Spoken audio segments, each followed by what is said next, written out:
जान हो दिल से रिहा होई गईनी काट के साजा।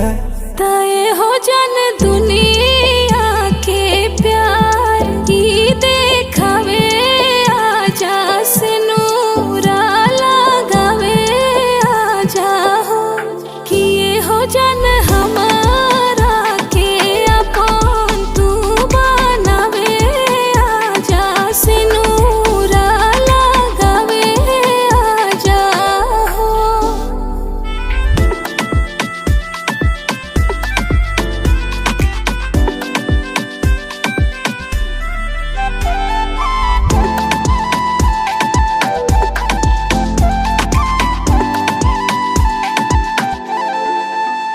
का फसाना भइल संगे काना भइल जब से मुजरिमी तोहरो दीवाना।